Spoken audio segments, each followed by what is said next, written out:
I'll begin the story with a confession. Something I never imagined I'd share, but it's haunted me every day since. It's about my nephew. No, not by blood. He's my husband's sister's son, a young man who, despite his casual demeanor, had a gaze that always felt as though it could strip away my layers, revealing my deepest secrets. The first time I noticed him differently was when he moved into our guest house for college.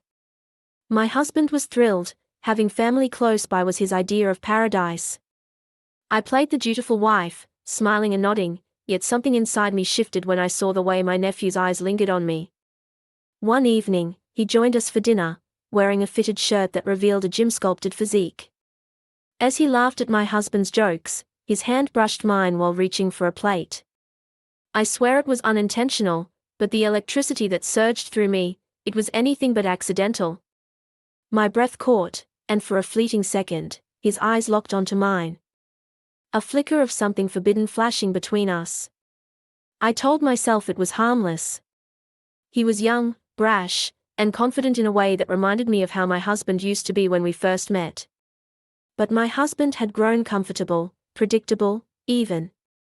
The passion that once burned between us had dulled into a warm but fading ember. And my nephew? He was a roaring fire, drawing me closer, daring me to feel the heat. The turning point came during a family barbecue. My husband was busy manning the grill, chatting away with his sister, while my nephew and I found ourselves alone on the patio. The evening air was thick with tension, the hum of distant laughter fading into the background as he leaned in, lowering his voice. "You're too beautiful to be hiding out here," he said, his tone teasing but laced with something darker.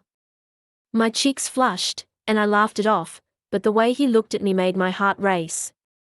Later that night, I couldn't sleep. His words replayed in my mind like a forbidden melody. My husband snored softly beside me, oblivious to the storm brewing within me. I felt guilt gnawing at the edges of my thoughts, but it couldn't overpower the thrill that accompanied it. Was it so wrong to crave attention? To feel desired again? The next few weeks blurred into a dance of stolen glances and subtle touches. In the kitchen, our hands would brush as we passed utensils. In the living room, his eyes would linger just a moment too long when I bent to pick something up. Every interaction was a game of restraint, a test of how close we could get without crossing the line. But the line?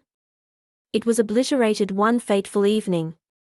My husband was away on a business trip, and my nephew, innocently, I'm sure, offered to help me fix a leaky faucet in the guest bathroom. I didn't think much of it until I caught the way his gaze flickered to my neckline as I leaned over to hand him a wrench.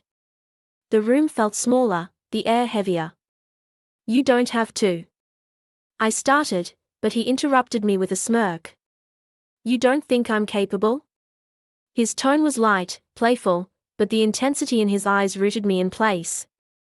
I tried to leave, but as I turned, his hand lightly caught my wrist. It wasn't forceful, just enough to stop me, to make me look back at him. And when I did, the tension that had been simmering between us for weeks boiled over. "You're not leaving, are you?" His voice was low.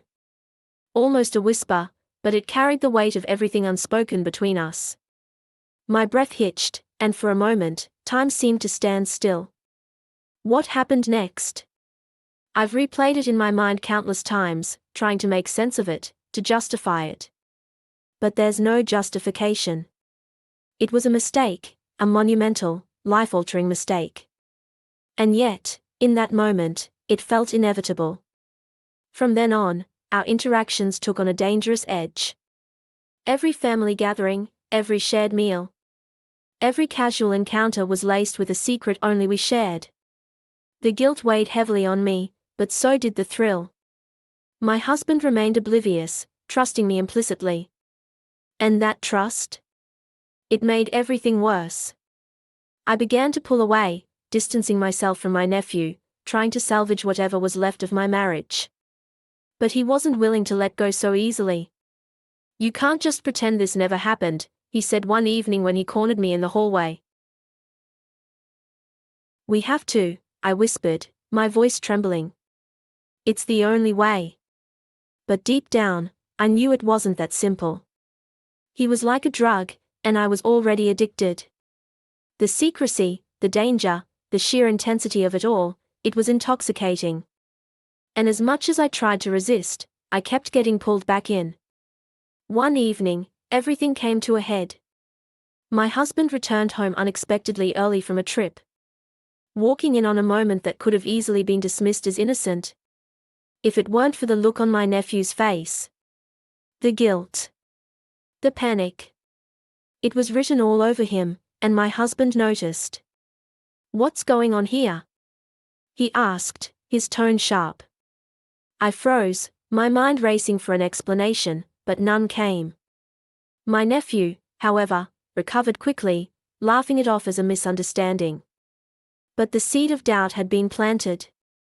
From that point on, my husband became more attentive, more suspicious. He started asking questions, watching me more closely. And my nephew? He thrived on the tension, pushing boundaries even further, knowing we were walking a razor-thin line. Eventually, it all came crashing down. A careless text, a slip of the tongue, a moment of weakness, I don't even remember what gave us away. But when my husband confronted me, the look in his eyes was something I'll never forget. Betrayal. Anguish. Rage. He demanded answers, and I couldn't lie anymore. The truth spilled out in a torrent of tears and apologies, but no amount of words could undo the damage. My marriage was over, my family torn apart. And my nephew? He disappeared, leaving me to face the fallout alone. Even now, as I sit here recounting this story, I'm plagued by regret. Not just for what I did, but for the lives I ruined in the process. My husband, who trusted me. My family, who believed in me. And my nephew, who became a part of a game he didn't fully understand. Love, desire, betrayal. They are all intertwined, a tangled web that ensnares us when we least expect it. I've learned that the hard way, and now, all I can do is live with the consequences.